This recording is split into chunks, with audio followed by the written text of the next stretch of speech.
use those same images in your lecture notes to look at the changes in the formation of the embryonic disc, the trilaminar disc, and the folding, and the formation of the three basic germ layers. Right? And then that's where we stop. And we have two things for lab. We have a quiz on female reproductive, and we have the sea urchin fertilization, which the Thursday wasn't scheduled to do until tomorrow night, but we went ahead and did it last night because the sea urchins came Tuesday morning. And so we made zygotes of baby sea urchins, so they didn't really develop into sea urchins. So we'll do that, and then your last, they're still open lab, but your last lab time to study because we have our exam on Monday, all right? So the lab exam will be first, because that's time. And it will be single questions on PowerPoint slides, similar to your quiz. Everybody will have writers up, everybody will answer the same questions. It won't be the ABCD format. But you need to bring a Scantron, because it will have multiple choice as answers. All right, so instead of, identify this organ from endocrine histology with 4 different images, it'll be just 1 image and 4 or 5 answers, multiple choice, and everybody will answer the same question. Okay, so I typically have the rows connected across here for the first 2, so people are spread out a little bit more. And then we'll have, that'll take about an hour and 15 minutes by the time we go back through them once. And then about a 15 to 20 minute break. And we usually start the lecture exam around 7:30. Okay, so anyway, that's our setup for Monday. So you'll need 2 Scantrons. One for the lab, the long 882 one for the lab, and 1 for the lecture. Okay? The lecture exam is typically around 65 to 70 multiple choice questions for the Scantron. And then about another 30 questions of short answer, fill in the blank. I promised you the table of chromosomal patterns. What's the chromosomal pattern of this particular cell?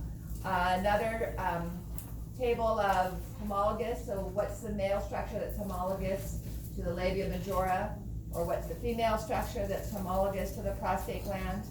Or what does the Golgi apparatus develop into? Or the oviduct develops from which embryonic structure? Those types of questions, okay? So about 8 or so of those, yeah. I don't know if you already said this, but do we need to remember like which specific hormone is like which ones are proteins, steroids, stuff like that? For the lecture exam, if I give you a molecular like cholesterol, if I show you a diagram of cholesterol with the 4 rings, you should recognize that that's going to develop into a steroid, or the fatty acid, that's going to form the arachidonic ones. So you just that there's a table, or form of a table where I kind of went through, not the one with all the tiny print, but the next page. There was a table where I gave a sample of the glycoproteins, which were really long. 50 or 75 amino acids in the modified, yeah. So you don't have to memorize a list, but if I show you the molecular structure, what would it be classified as? Okay. Yeah. Okay, so I did not show this to you last time. I kind of skipped over the slide that reminded me to do it, but this is called intracytoplasmic sperm injection. It's a form of in vitro fertilization, in which for 2 reasons. 1, the sperm can't swim, so it's not going to make its way into the ovum, or there's some genetic issue that they want to pick out a specific sperm that may have been modified, or they're doing an extra Y chromosome sperm, and so they will select one specific sperm.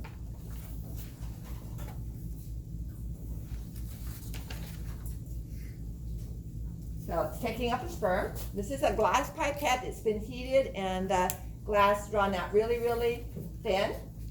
This is a larger pipette here that's creating a suction to hold the egg in place. You're seeing polar bodies down here, okay? And you can see the sperm go out right there. There's another one, a very similar one that shows they're actually jostling.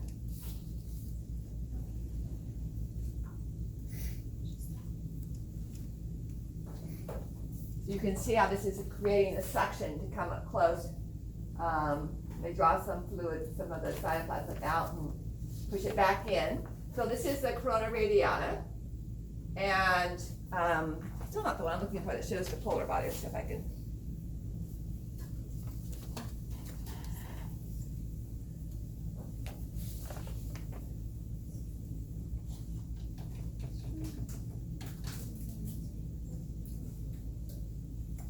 Here we go, that one's showing. So you can see this structure right there. That's actually the first polar body. They're trying to get it out of the back. So that's the first polar body there. This is the secondary oocyte. So we have a 2 parentheses in and a 2 parentheses in. This would be the corona radiata follicular cells. And so by accident, it was found by puncturing the plasma membrane of the oocyte with the pipette. Whether or not they put a sperm in there will trigger that cell to undergo division and to go from the secondary oocyte to the oocyte.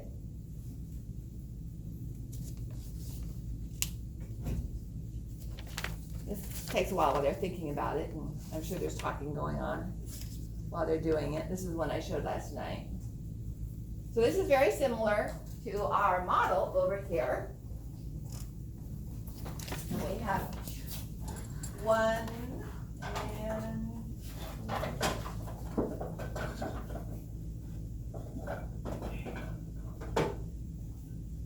all right, so we hold it like this. This is kind of what you're seeing here with the secondary oocyte and the first polar body, okay? And this is showing the same cell, but with the sperm penetrating the plasma membrane, okay? There's the little guy there. So ICIS, intracytoplasmic sperm injection. So this is, so if they take sperm from the head of the epididymis rather than the tail, it's going to have this procedure because it's not going to swim into the sperm, into the oocyte itself. Okay? All right.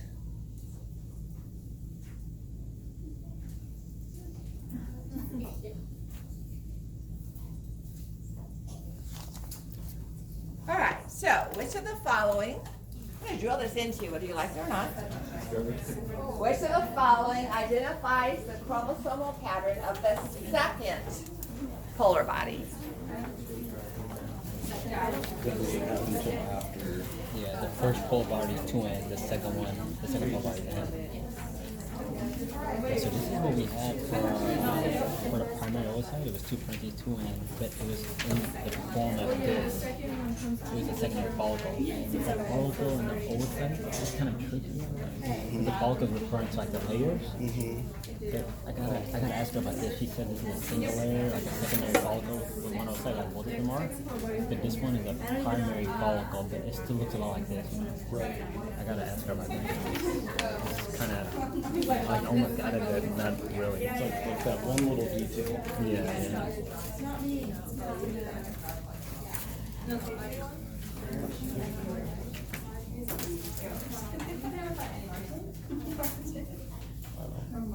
Well, I got a warning on my car last night when I left to go home. Me too.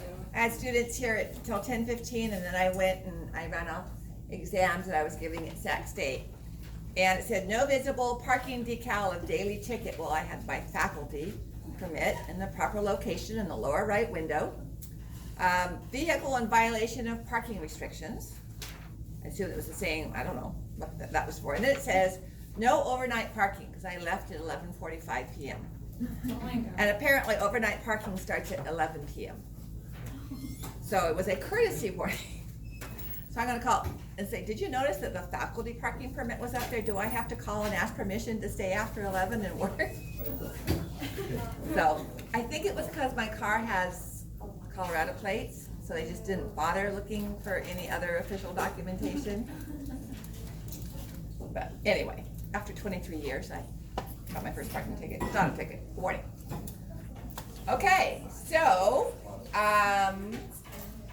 we went through all of the, any questions about this stuff that we talked about? Because I'm moving ahead to review the implantation, all right, because this is our lecture on Monday night. But a quiz on that, question quiz.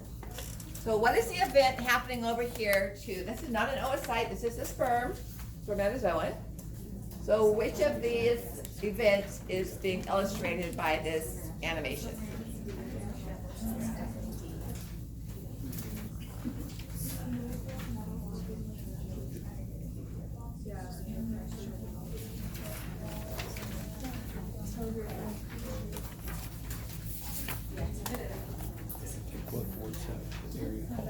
The acrosome? It was acrosome rejected. So it's not gonna matter. Well, it's gonna do it, but that, Okay. I mean, That's the breaking of the outer membrane. Yep.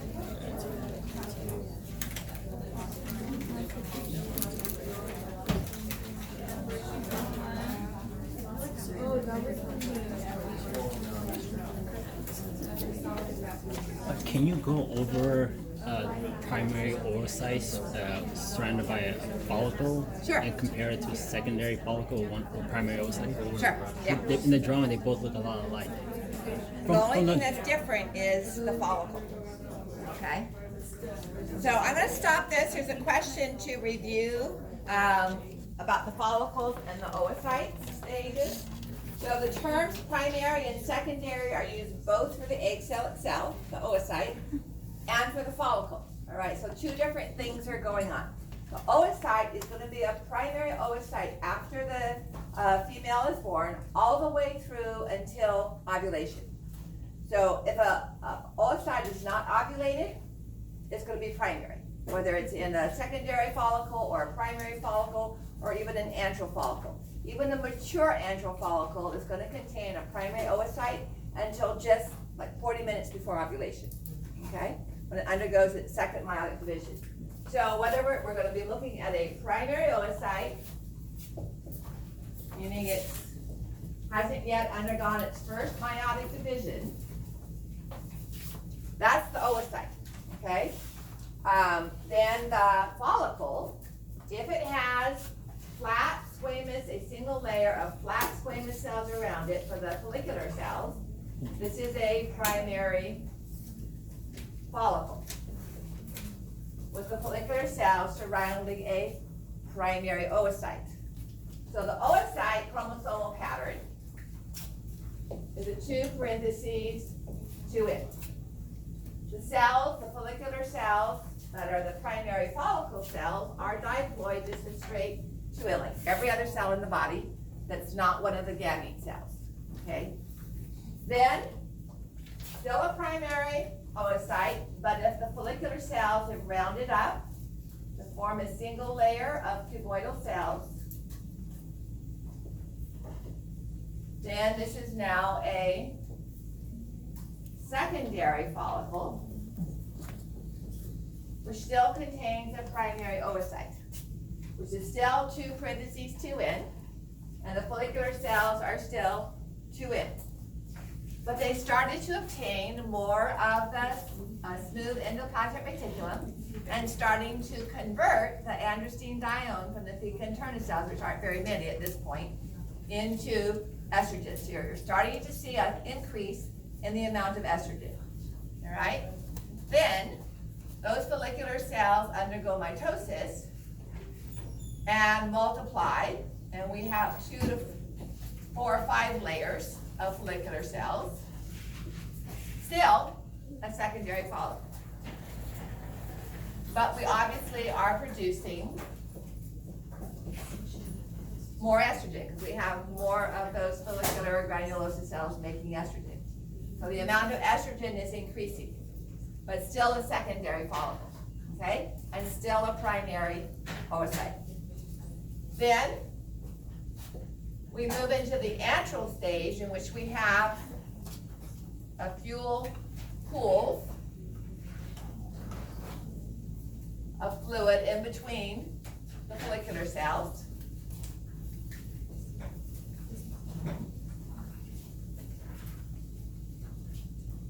And that's an antral follicle, okay? It's still an antral follicle, even if those pools coalesce, if they form a small space.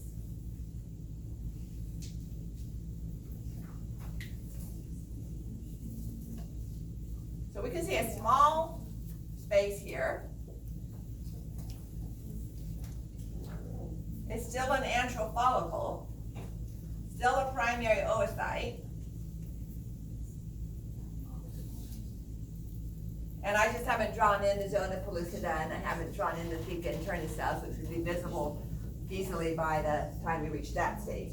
And then the antral follicle is gonna get larger and larger and larger, all right? For the 2 months or so before it actually ovulates and ruptures. So about 40 minutes to an hour prior to ovulation, our primary oocyte is going to undergo the first meiotic division. And that surge of LH is going to cause an increase in the pressure of the follicle. And we have released a secondary oocyte and our first polar body. I'll go ahead and put the zona pellucida around that. And it's going to be present here too. Okay. So at ovulation is the first time that I ask you to recognize that the oocyte is a secondary oocyte. Okay? And it's going to have the corona radiata and some cumulus oophoris cells. And so obviously this is the mature or grafting follicle that has ruptured. So at that point, the oocyte is a secondary oocyte. And that and the first polar body both have a chromosomal pattern of 2 parentheses in, okay? So secondary oocyte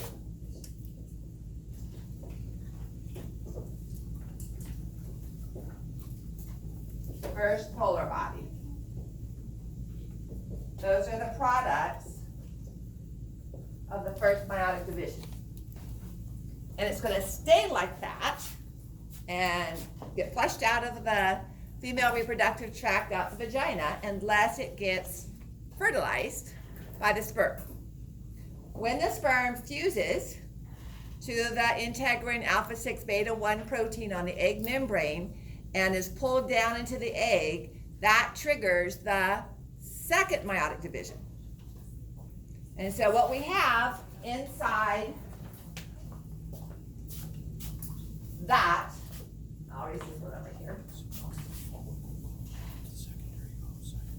So then we have our secondary oocyte with its 2 parentheses in chromosome.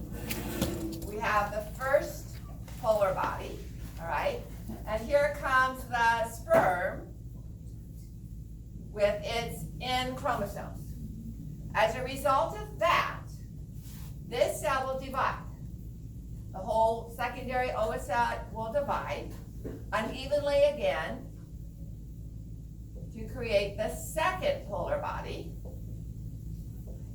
which is N, and that's where half of these chromosomes are going to go, is into that second polar body.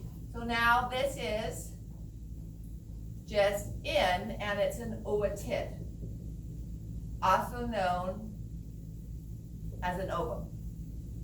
So we have the female called the female pronucleus, which is N, and the male pronucleus, which is N, that are separate, okay? When they come together to match up as a new 2N, so then they're going to do this. We have the male's chromosome and the female's chromosome merging together into one nucleus that is now a 2N. That is our zygote. A single cell with a unique pairing of 2N chromosomes. And out here we're still going to have our first, which is 2 parentheses N, and our second, which is just N. But inside the zygote, it's going to be 2N. Okay? Now occasionally that first will divide again, but I'm not going to do that. Okay? Well, it doesn't always do that. I'm not going to have to do that. Does that help? For the secondary oocyte, what's the name of the follicles? It's a mature antral follicle that it's leaving. Okay. Once it's ovulated, it becomes the corpus hemorrhagicum because of the tearing and bleeding as for ovulation, and then it becomes the corpus luteum, and then the corpus albicans once it stops secreting hormones. So we don't call it a follicle anymore after ovulation. It's the corpus, whatever stage. Okay? All right? I have a question. Yeah.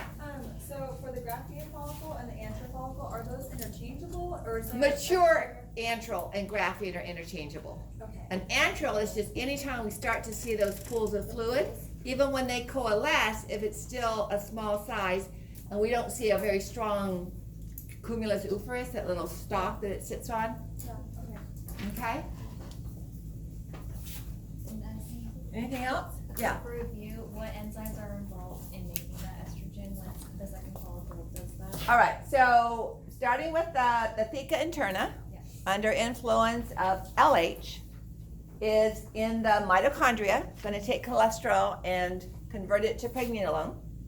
And then in the smooth AR, that's going to be converted to androstenedione. All right, that's under the cyclic AMP activities.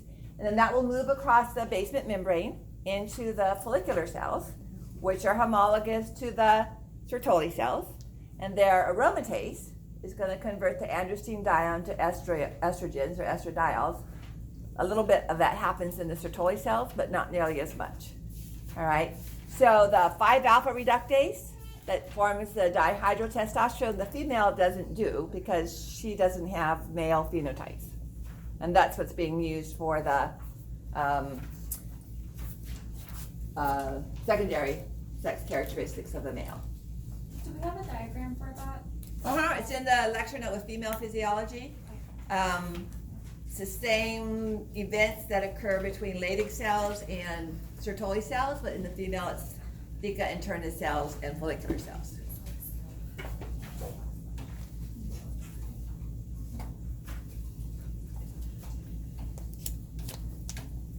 All right, so we had it fertilized, moving through the oviduct, and remember it forms this solid mass of cells, which is the morula. And by the time it gets to the uterine cavity, it's formed a blastocyst or blastula. Either term is fine.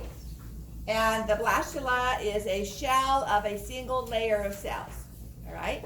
With a cluster of cells on one end called the inner cell mass.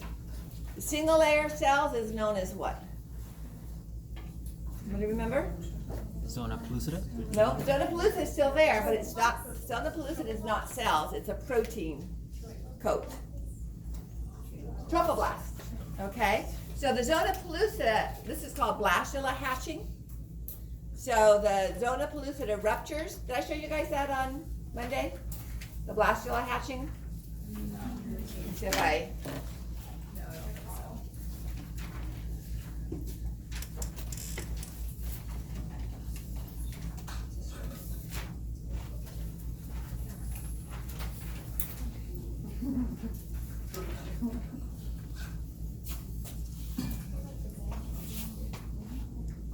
There's something wrong with the sizing of the screen here. So we've got the cell undergoing, you can still see some polar body. Here's the zona pellucida, still around. It's undergoing 2-cell, 4-cell, 8-cell, 16, 32, 64, 128, 256. But still captured within the zona pellucida, okay? Before it can actually implant, it has to lose that zona pellucida. That happens in the uterine cavity. It's known as hatching. It kind of ruptures and the blastula squeezes out. So here's the morula with the solid ball of cells.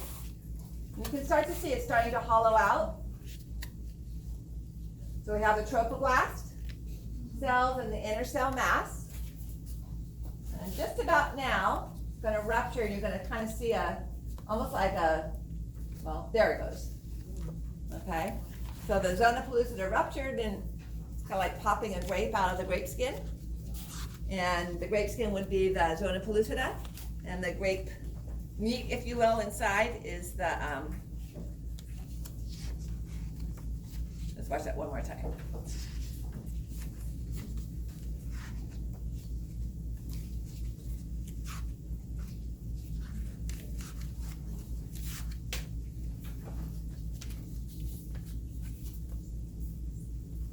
So this time in the human, it's still in the oviduct, where it forms a solid ball morula. around day 3 or 4. About around day 4 or 5, it enters the uterine cavity as a blastula.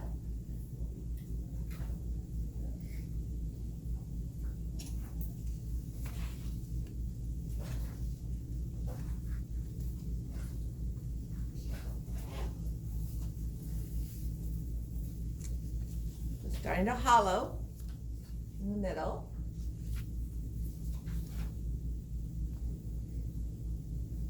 See the inner cell mass there in the upper right. The zona pellucida is still imprisoning it.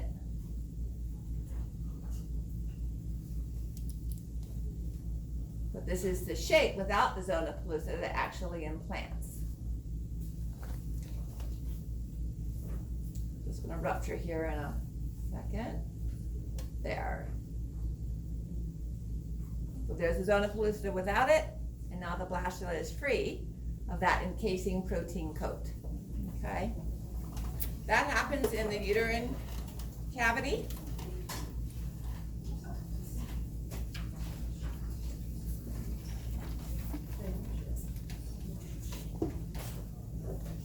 And so this is what we have around day 6 or 7 entering the uterine cavity, and then it settles down on the uterine surface around between day 7 and 8. By the end of day 9 to 10, it's settled under the surface of the epithelium, okay? And started the development of the placenta.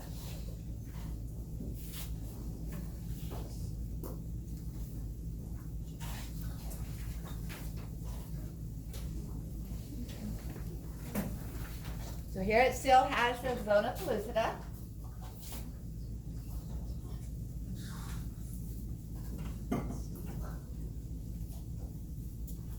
They didn't show the hatching, but it lost the zona pellucida, and it settles down with the inner cell mass towards the surface of the uterine lumen.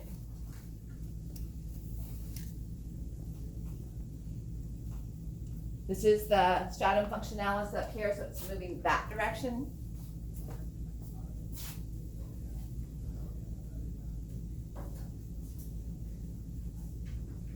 All right, so let's stop it there. Let's stop. So your diagram kind of shows it sideways, and I'm going to flip it around so it's actually sinking down this direction. All right. May I raise the board? I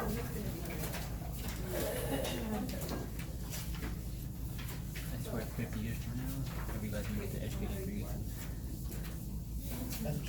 So we use the same images for implantation that we use for embryonic development. We'll look at the formation of the placenta first, and then we'll come back and look at those same images but focusing on the inner cell mass, okay? So what I'm going to draw is actually, it's sinking in this way. I like this video, but it shows it going up. So here's the uterine lumen.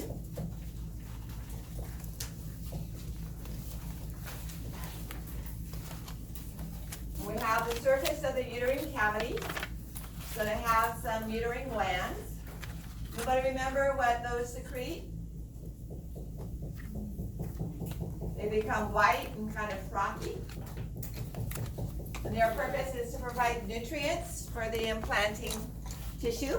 Glycogen. It's just a bunch of carbohydrates. All right? Now I haven't drawn that very long or very coiled, but remember this is happening as far as our ovarian cycle, our uterine cycle. So day 14 is ovulation. How long is the egg viable for fertilization to occur? 24 hours. All right, so within 24 hours, so by the end of day 15, it has to be fertilized or it can't be fertilized. So then it's going to be implanted around day 7 to 9. So we're talking about day 21, 22 is when this is happening. All right, that means 22 days after the first day of menses. And then we're assuming menses isn't going, I mean, some people will spot throughout their pregnancy, all right? But typically because of the hormone levels due to pregnancy, menses doesn't happen again for a while, especially if the mom is nursing. So uterine gland. And in those 9 days, as it's moving through the oviduct, these are becoming longer and more coiled. We would be in our secretory phase of the endometrium. And the spiral arteries are growing very rapidly because of the progesterone level after ovulation, all right? So the connective tissue epithelial nature of the stratum functionalis is due to the estrogen, which peaks again, but it's not as high as it used to be prior to ovulation. And we have an increase in the amount of blood vessels and length of the blood vessels because of the progesterone, which is now our major hormone after ovulation, okay? So the blastocyst settles down, and I'm going to draw it already having moved. It doesn't digest these cells, it kind of oozes its way in between, okay? Well, I'll go ahead and draw it and then erase it just to give you the idea. So we have our blastocyst, which is a single layer of trophoblast cells.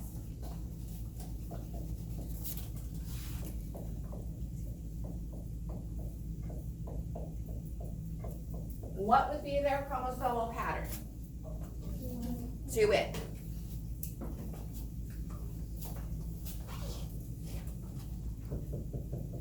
And this is the same 2N chromosomes that were created by the zygote, okay? The same 2N chromosomes that we saw in the zygote, one of the ends came from the dad and one came from the mom, all right, in the sperm and the oocyte. Then we have our inner cell mass, which is also the same chromosomes.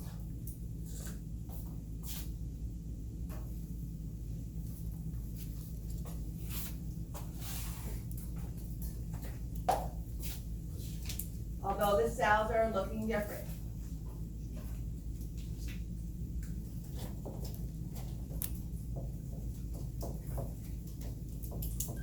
So now the cytotrophoblast multiply, they undergo mitosis, and they fuse together. So we have one large mass of cytoplasm with multiple nuclei from all the trophoblast cells that have fused together. And that's what you're seeing here. Okay, so when this is upside down from the way I'm drawing it, so here are the cytotrophoblast now. Instead of trophoblast, once these cells fuse together, these are known, this tissue of fused trophoblast now is known as the syncytial. The syncytium is a fusion of cells.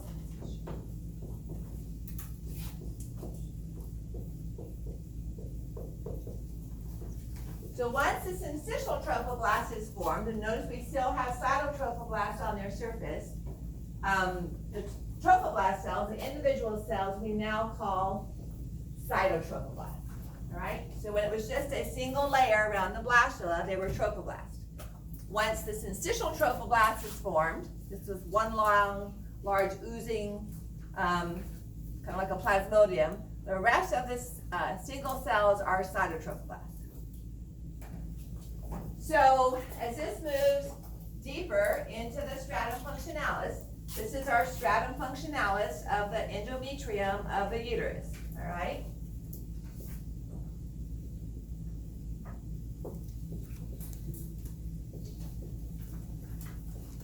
So to be accurate, I'm going to bring my diagram of the uterine gland a little bit farther down.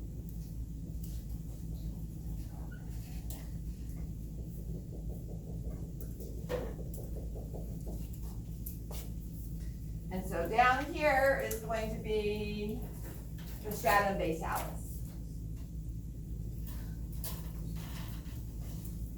The deep anchoring component of the endometrium. Okay. It's the stratum functionalis that's affected by estrogen and progesterone. And it's the stratum functionalis if the woman doesn't get pregnant, that with the drop of progesterone, the last week of the menstrual cycle, that causes the spiral arteries to constrict and the tissue separates. It separates at this junction between stratum functionalis and stratum basalis. And as we'll see, That's the same region of separation when the baby is born, okay? And you have the afterbirth and the placenta and all the other tissues of the surrounding uterus separate at that level. All right, so if you want to take a picture of that, go ahead, because I'm going to bring the implantation tissue deeper down into the stratum functionalis. Were you so diffused? I can't say that word. Syncytial trophoblast. Trophoblast, it's still 2N even though diffused? It's not really, we don't, because it just has multiple nuclei inside it. Okay. And each nucleus would be 2N, but there's no longer plasma membrane Right. separating them. Okay. But I don't know how many nuclei are there, so I don't, It's hard to. yeah. Would that be a test question? For that, I mean, you should know there's multiple nuclei, but there wouldn't be a way of asking for the chromosomal pattern except to be some factor of 2N, Okay. some unknown factor. A question for you. Uh-huh. The fused cells you have spelled differently on the board and in our lecture packet. The what cells? The fused cells? The syncytial trophoblast? It should be S-Y, oh, I left a S-Y-N, then, oh, there should be another Y there.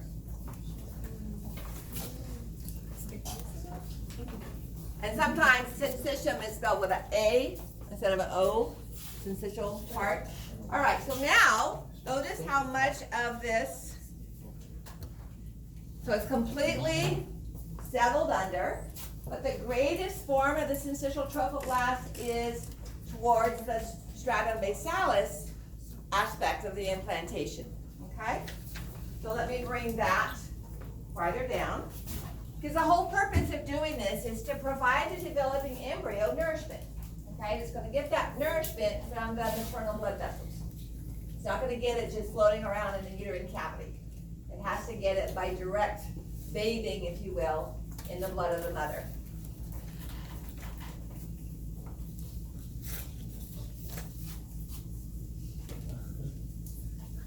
So now we'll bring this farther down, and we'll have the uterine epithelium closes over the top of this tissue that's burrowed within. So we still have our, make it a little bit bigger.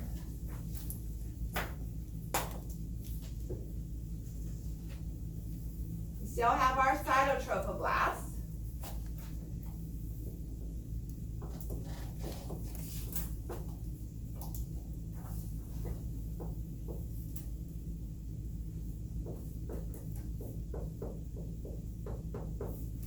And our inner cell mass.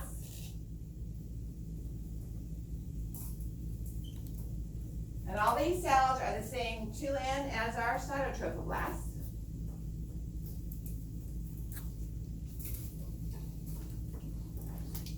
And then the syncytium now starts to form little finger-like branches as it kind of, like a macrophage or like pseudopodia, kind of flows out into the surrounding tissue.